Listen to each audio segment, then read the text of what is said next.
ரிஷி, இன்னைக்கு நம்ம தி லவுட் ஷோல ஒரு முக்கியமான நபர். இப்போ தமிழ்நாட்டுல ஒரு வைரலா பேசப்படுற ஒரு நபரை பத்தி தான் நம்ம இந்த இதுல பார்க்க போறோம்.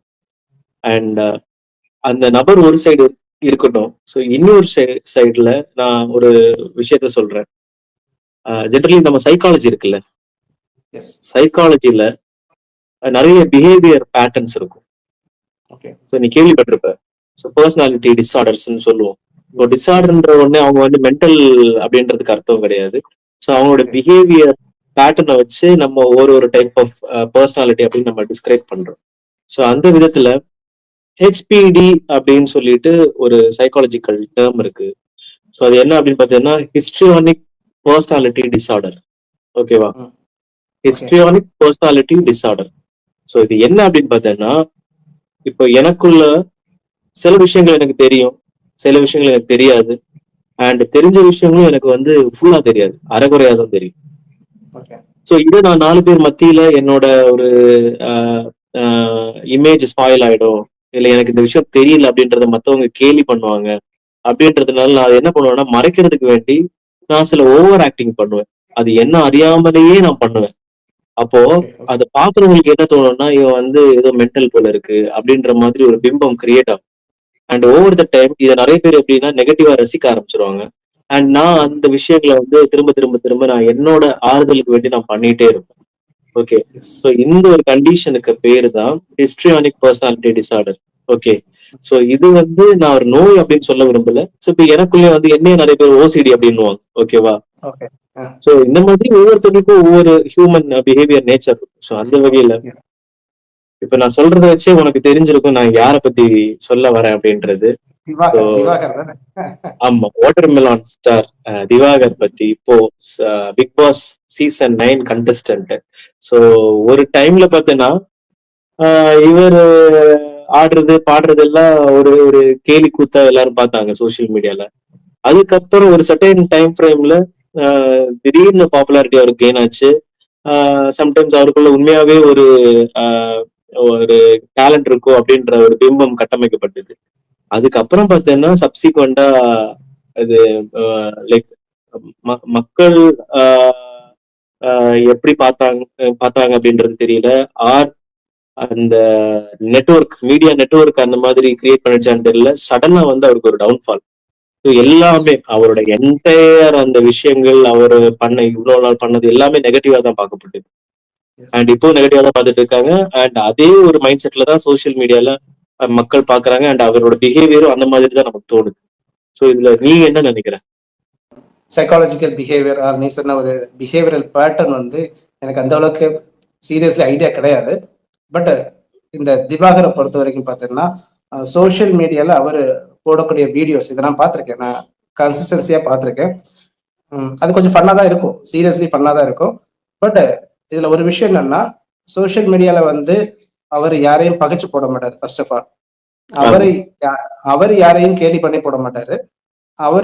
அவருடைய வீடியோஸ் அவர் ஆக்டிங் பண்ணி அவர் ஆக்டிங் பண்ணி அவருடைய வீடியோஸை போடுவாங்க. ஸோ அது அவர் என்ன நினைக்கிறாருன்னா, ஓகே நான் நல்லா தான் வீடியோ போடுறேன், என்னோட வீடியோ ரீச் ஆகுது, எனக்கு வந்து இன்னும் நிறைய ஃபாலோவர்ஸ் வேணும், எனக்கு சினிமாவில் நடிக்கணும் என்கிற விஷயத்த வந்து அவர் நினைக்கிறாரு. இவருக்கு ஃபேம் ஆகணும், நிறைய ஃபாலோவர்ஸ் வரணும், நிறைய வீடியோஸ் போடணும். ஸோ இந்த மாதிரி திங்கிங் எல்லாமே தப்பு கிடையாது. சோஷியல் மீடியா பிளாட்ஃபார்ம் அதுக்காக தான் வச்சிருக்காங்க. ஒவ்வொரு நபர்களும் வந்து டிஃப்ரெண்ட் வியூஸ்ல வந்து வீடியோஸ் போடுவாங்க. ஸோ திவாகர் வந்து பார்த்தீங்கன்னா ஒரு டிஃப்ரெண்டான ஒரு பர்டிகுலர் வேல வந்து அவர் வீடியோ போடுறாரு. அவருடைய வே வந்து மக்களுக்கு அக்செப்டன்ஸ் கிடையாதுங்கிறது தான் எனக்கு தோணுது. மக்கள் வந்து அதை டிஃப்ரெண்டா பாக்குறாங்க. ஏதோ ஒரு விஷயத்த வந்து மக்கள் அதை அக்செப்ட் பண்ணிக்கல. பட் அக்செப்ட் பண்ணாம இருந்தாலும் அவர் அந்த வீடியோஸை கரெக்டா போட்டுதான் இருக்காரு. அவர் எந்த விதமான ஒரு டிஸ்டர்பன்ஸோ எந்த ஒரு விதமான ஒரு கேலி கூத்தை வந்து சீரியஸா எடுத்துக்கிறதாவோ எனக்கு தோணல. ஸோ அவரை பொறுத்த வரைக்கும் he is right. அண்ட் அவர் வந்து எந்த நபர்களுக்குமே வந்து அவர் தொந்தரவு பண்ணல. So it is fine up to him actually. இன்னொரு விஷயம் நான் என்ன சொல்ல விரும்புறேன் அப்படின்னா, இப்ப ஜென்ரலி நம்மளோட பிரெயின் இருக்குல்ல, நம்ம மூளையோட ஒரு கேப்சரிங் கேப்பபிலிட்டி எப்படின்னா, 10 பேர் நம்ம கூட்டத்துல இருக்காங்க, அதுல 9 பேரு நார்மலா பிஹேவ் பண்றாங்க, ஒருத்தர் மட்டும் கொஞ்சம் அக்ரெசிவா இருக்கான். அப்போ ஓகே. சடனா உன்னோட மைண்ட் வந்து யார வந்து அட்ராக்ட் பண்ணும்? கண்டிப்பா அந்த அது டிஃபரெண்டா இருக்கிற அப்நார்மல் பர்சன் தான். டிஃப்ரெண்டா இருக்கிற பர்சனை தான் உன்னோட மைண்ட் வந்து அட்ராக்ட் பண்ணும். இது ஒரு யா. Common behaviour. உனக்கும் சரி, எனக்கும் சரி, நம்ம எஸ். எல்லாருக்குமே அப்படிதான். So அதே எஸ். மாதிரி நம்ம பிரெயின் ஆனது வந்து எப்பவுமே பீஸ்ஃபுல்னஸ் விரும்புமா, இந்த மாதிரி அப்நார்மல் விஷயங்களை வந்து விரும்புமா அப்படின்னு கேட்டா, நம்ம விரும்புறது பீஸ்ஃபுல்னஸ் தான் விரும்புவோம். ஆனா நம்மளோட எஸ். பார்வை, நம்மளோட சிந்தனை எல்லாமே ஒரு கான்ஃபிளிக்ட், ஒரு த்ரெட், ஒரு பிட்ரேயல், ஸோ இந்த மாதிரி ஒரு நெகட்டிவான விஷயங்களை தான் ஃபர்ஸ்ட் அது கேப்சர் பண்ணும். ரைட்? ஓகே. இப்போ ஃபார் எக்ஸாம்பிள் சொல்ற ஒரு நியூஸ் பேப்பர் எடுத்துக்கோ. இப்ப நியூஸ் பேப்பர்காரன் நினைச்சா நல்ல பீஸ்ஃபுல்லான ஹெட்லைன்ஸை போட்டு பெருசா போட்டு நியூஸ் பேப்பரை வந்து அவங்க ப்ரொடியூஸ் பண்ணலாம். Okay. Yes. But news paper வந்து மக்கள் மத்தியில வந்து பேசப்படணும், அந்த செய்தி வந்து எல்லா இடத்துலயும் வைட் ஸ்ப்ரெட் ஆகணும் அப்படின்னா கண்டிப்பா அவன் நெகட்டிவான டைட்டில்ஸை தான் ஃபர்ஸ்ட் போடணும். ஸோ அது கொலையா இருக்கலாம், கொள்ளையா இருக்கலாம், இல்ல வந்து பாம் பிளாஸ்டா இருக்கலாம். ஸோ இந்த மாதிரி விஷயங்கள் போடும்போது மக்களுக்கு வந்து ஒரு ஆர்வத்தை வந்து தூண்டும். ஐயோ என்ன நடந்துச்சு, எங்க நடந்துச்சு அப்படின்ற ஒரு ஒரு ஒரு ஒரு கைண்ட் ஆஃப் ஒரு எதிர்பார்ப்பு, ஒரு ஆன்டிசிபேஷன் கிரியேட் பண்ணும். ஸோ அதே மாதிரி தான் சோசியல் மீடியால நீ பார்த்தேன்னா ஒரு ஒரு காமனா ஒரு 100 ப்ரொஃபைல் எடுத்தேன். அந்த 100ல இந்த மாதிரி சில ப்ரொஃபைல்ல நீ நிறைய பார்த்திருப்போம். ஆமா. எப்படின்னா பாடவே தெரியாது. ஆனா உட்காந்து எதையோ பாடிட்டு இருப்பாங்க. பார்த்தா 1,00,000 ஃபாலோவர்ஸ் இருப்பாங்க. ஆடவே எஸ். தெரியாது. ஆனா ஏதோ ஒரு பிரேக் டான்ஸ், அது தாத்தாவாகட்டும், பாட்டியாகட்டும், நீ நிறைய பாட்டி ஆடுறதெல்லாம் பார்த்திருப்ப. ஆனா எஸ். எஸ். நார்மலா நம்ம வந்து குவாலிட்டியா சில கண்டென்ட் போடும்போது அதோட ரீச் வந்து சுத்தமா அதுல பாதி கூட இருக்காது. ஸோ இருக்காது. நம்மளோட யா. மைண்ட் செட் என்ன ஆகுதுன்னா, நம்ம அதை பார்க்க தோணுது. அதை வந்து 4 பேருக்கு வந்து ஷேர் பண்ண தோணுது. அண்ட் நம்ம ஃப்ரெண்ட்ஸே நம்ம வந்து டீஸ் பண்ணி அந்த விஷயங்களை ஷேர் பண்ணுவோம். ஸோ இந்த மாதிரி பண்ணும்போது ஆட்டோமேட்டிக்கலி அந்த சோஷியல் மீடியா அல்காரிதம் வந்து அவங்களோட இதை பூஸ்ட் அப் பண்ணும். So S. பூஸ்ட் அப் பண்ணும்போது நிறைய பேர் மத்தியில பார்க்க வைக்குது. அப்படிதான் அவங்களோட ரீச் வந்து போகுது. ஸோ இது வந்து ஒரு மெயினான விஷயம். அண்ட் சில கோணங்கள் எப்படி தோணும்னா, மேபி அவங்க ஒரு சர்வைவல்காக இதை பண்றாங்களோ அப்படின்னு கூட தோணி இருக்கலாம்ல. ஸோ உனக்கு அந்த மாதிரி ஒரு தாட் இருக்கா? எனக்கு அப்படிதான் தோணுது. நான் என்னோட பாயிண்ட் ஆஃப் வியூ வந்து பார்த்தீங்கன்னா, என்னோட பாயிண்ட் ஆஃப் வியூ என்டையர்லி வந்து அந்த பர்சனுக்கும் ஒரு சர்வைவல் இருக்கு. அந்த பர்சனுக்கும் ஒரு லைவ்லிஹுட் கண்டிப்பா தேவை. ஒரு வருமானம் கண்டிப்பா தேவை. லுக் அந்த பர்சனுக்கும் வந்து பார்த்தீங்கன்னா, he has every right to live. வாழ்றதுக்கான எல்லா உரிமை அவனுக்கு இருக்கு. ஸோ அவன் வாழ்றதுக்கு அண்ட் வருமானத்தை தேடுறதுக்கான ஒரு விதத்தை வந்து சோஷியல் மீடியா பிளாட்ஃபார்மை வந்து அவன் தேர்ந்தெடுத்திருக்கான். தேர்ந்தெடுத்து அதில் வீடியோ போடுறான். ஸோ இதை நம்ம திவாகர் எக்ஸாம்பிள் சொல்றோம். ஸோ திவாகரை பொறுத்தவரையும் பார்த்தீங்கன்னா லைவ்லிஹுட்டுக்காகவும் அண்ட் ஃபேமுக்காகவும் அண்ட் மேபி வந்து பார்த்தீங்கன்னா வருமானம் இன்க்ரீஸ் பண்ணணும். ஸோ இந்த மாதிரி ஒரு ஆசைக்காக தான் வந்து பார்த்தீங்கன்னா சோஷியல் மீடியா பிளாட்ஃபார்மை அவங்க அவங்க யூஸ் பண்றாங்க. ஸோ இது எந்த விதத்திலும் தப்பே கிடையாது. நம்ம இந்த இதை வந்து தப்பு சொல்ல முடியாது. கிரிட்டிசிசம்ங்கிறது வந்து பார்த்தீங்கன்னா நீ சொன்னது மாதிரி ஒரு டிஃப்ரெண்டான ஒரு பர்சன் ஒரு டிஃப்ரெண்டான விஷயத்தை பண்ணும்போது there will be some criticism then and also ஒரு ஃபன் இருக்கும். மக்கள் அதை ஈஸியா எடுத்துக்க மாட்டாங்க. ஸோ அந்த கிரிட்டிசிசம் அண்ட் அதே மாதிரி அந்த ஃபன் அண்ட் அதே மாதிரி அந்த தப்பா பேசக்கூடிய பிம்பம், பாடி ஷேமிங் இதெல்லாமே வந்து அவர் தான் எதிர்கொள்ளணும்னு எனக்கு தோணுது. அவர் எதிர்கொண்டு மேபி அவருக்கு சர்வைவலா இருக்கட்டும், அவர் லைவ்லிஹுடா இருக்கட்டும், அவருடைய வருமானத்துக்காகவும் சரிதான். அந்த கான்சிக்வன்சஸ் எல்லாமே அவர் தான் ஃபேஸ் பண்ணணும்னு எனக்கு தோணுது. எதனால பார்த்தீங்கன்னா, ஸ்டில் அந்த ஒரு வேர்டு தான் எனக்கு மக்கள் இந்த மாதிரி ஒரு நேச்சரை வந்து முழுமையாக அக்செப்ட் பண்ணல. ஸோ அக்செப்ட் பண்ண மாட்டாங்க தான் எனக்கு தோணுது ஆக்சுவலி. ஓகே. அண்ட் இதுல இன்னொரு விஷயம் கடைசியா சொல்றேன். எப்படின்னா, நீ இந்த கூமாப்பட்டி அவரோட ரீல் பார்த்திருப்ப. பயங்கரமா வைரல் ஆயிடுச்சு. ஓகேவா? அவரோட ப்ரொஃபைல் ஓபன் பண்ணி பார்த்தீங்கன்னா, அவரோட ரீல்ஸ் எல்லாமே மில்லியன் வியூஸ் போயிருக்கு. யா. அதே மாதிரி நம்ம பிளாக்கி ஸ்டார் நினைக்கிறேன். பிளாக் சிஸ்டர் இவங்க 2 பேருமே ஜீ தமிழ்ல வந்துட்டாங்க. அண்ட் அவங்களுக்குள்ள ஏதோ ஒரு விஷயம் இருக்கு அப்படின்றது நம்ம வந்து இது இருக்கு அப்படின்னு சொல்லி நம்ம தேடி போகும்போது நார்மலா எல்லாரும் பண்றதா பண்றாங்க. பட் அந்த பண்ற விஷயங்களை வந்து அப்நார்மலா பண்றாங்க. ஓகேவா? யா. அண்ட் அவங்கள தனிப்பட்ட முறையில வந்து சில சோசியல் மீடியாஸும் சரி, யூடியூப் சேனல்ஸ் பேட்டி எடுக்கும்போது அவங்க சொன்ன ஒரு விஷயம் என்னன்னா, யா. பிளாக் ஸ்டார் சொன்ன ஒரு விஷயம் என்னன்னா, அவருக்கு வந்து லைக் சில பர்சனல் லைஃப்ல நடந்த சில இன்சிடென்ட்னால அதை ஓவர் கம் பண்றதுக்கு அவர் சோசியல் மீடியால டான்ஸ் ஆடுறதும், பாட்டு பாடுறதும், சில விஷயங்களை வந்து ஒரு மாதிரி அன்யூஷுவலா பேசுறதும் இப்படி பண்ணிட்டு இருந்தாரு. பட் ஒரு கட்டத்துல அவருக்கு அந்த டைம்ல வந்து வேலையை இழந்துட்டாரு. ஒரு சர்வைவலுக்கான ஒரு கட்டாயத்துல வந்து அவர் தள்ளப்பட்டாரு. அந்த டைம்ல இந்த சோசியல் மீடியால இவர் ஓவர் த டைம் போட போட போட போட அது வந்து இவரை வந்து அவரோட மன ஆறுதலுக்கு வந்து ஒரு ஒரு சப்போர்ட்டிவ் சிஸ்டம், ஒரு மாரல் சிஸ்டமா அது அமைஞ்சிருச்சு. அதே நாளடைவுல வந்து அவர் என்ன பண்ணிட்டாருன்னா அதை கண்டினியூஸா அது பண்ண ஆரம்பிச்சாரு. இன்னைக்கு அவரை வந்து ஜீ தமிழ் வரைக்கும் அது கொண்டு வந்து விட்டுருக்கு. அதே மாதிரிதான் கூமாப்பட்டி அவங்க ட்ரிப்பு போகும்போது அவரை வந்து காசு இல்லைன்னு சொல்லி பகுதி வெளியில இறக்கி விட்ட உடனே அந்த ஒரு வைராகியத்துல அதை ஃபேமஸ் பண்றதுக்கு வேண்டி அவர் வந்து கூவி கூவி கூமாப்பட்டிய வந்து பிரபலமாக்குறாரு. இங்க அவருமே ஜீ தமிழ்ல போய் சேர்ந்துட்டாரு. சோ இந்த மாதிரி இதுல காமனா அவர் பாக்குற விஷயம் என்னன்னா சர்வைவல் ஆஃப் ஃபிட்டஸ்ட் அப்படின்ற டேர்ம் நம்ம கேள்விப்பட்டிருப்போம்.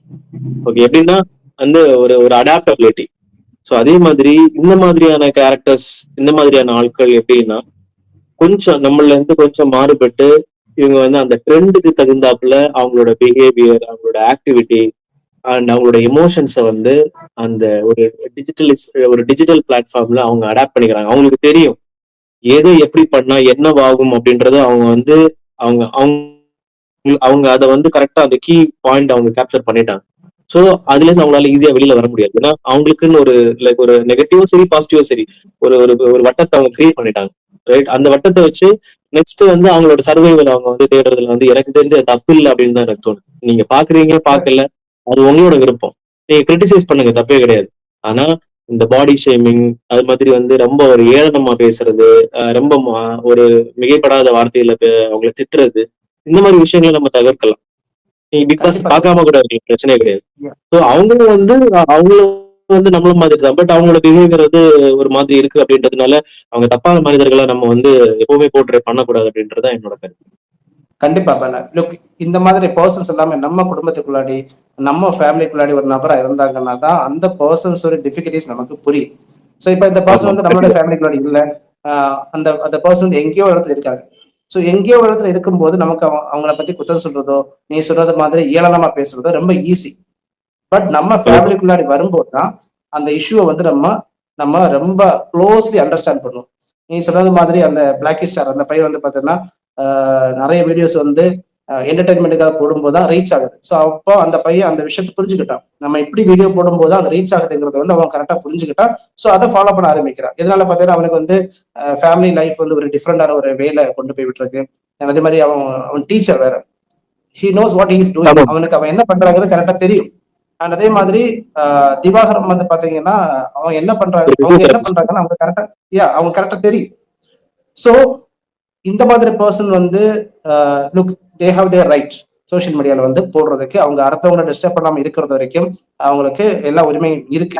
அண்ட் சோசியல் மீடியால இவங்க வந்து நிறைய இன்டர்வியூ கொடுக்குறாங்க இல்லையா? இங்க நிறைய இன்டர்வியூ கொடுக்கும்போது டிஃப்ரெண்டான கொஸ்டின்ஸ் கேட்கறாங்க. ஸோ இந்த தருணத்துல வந்து திவாகர் வந்து பாத்தீங்கன்னா சில பிலிம் இண்டஸ்ட்ரியில சில நபர்களை பத்தி இவரை பேசும்போது அதுவே ஒரு பெரிய இஷ்யூவா மாறுது இல்லையா? இப்ப நீ கேட்டிருக்கல இந்த இன்டர்வியூஸ் எல்லாமே. ஸோ யா, இதுல என்ன பார்த்தேன்னா லுக், இந்த மாதிரி ட்விஸ்டடா ரொம்ப கன்ஃபியூஸ்டு வேலை கேட்கும்போது, இப்ப நானா இருந்தாலும் கன்ஃபியூஸ்டு வேலை கேட்கும்போது சம் ஆங்கிள் எனக்கே கோவம் வரும், எனக்கு இரிட்டேஷன் ஆகும். சேம் தான், சேம் பிஹேவியரல் பேட்டர்ன் தான். அவருக்கு வந்து அந்த டைம்ல மேபி கோவம் வந்துருக்கலாம். அண்ட் நம்ம தமிழ்நாட்டை பொறுத்த வரைக்கும் தனுஷை பத்தி ஏதாச்சும் ஒரு விஷயம் சொன்னாலே ஃபேன்ஸ் எல்லாமே ஆட்டோமேட்டிக்லி பொங்கி எழுந்துருவாங்க. விஜய் பத்தி சின்ன ஒரு விஷயம் குத்த சொன்னாலே ஆட்டோமேட்டிக்கலி பொங்கி எழுந்துருவாங்க. ஸோ இந்த தருணத்துல வந்து திவாகர் கொஞ்சம் மாட்டிக்கிட்டு அவ்வளவுதான் நான் சொல்லுவேன்.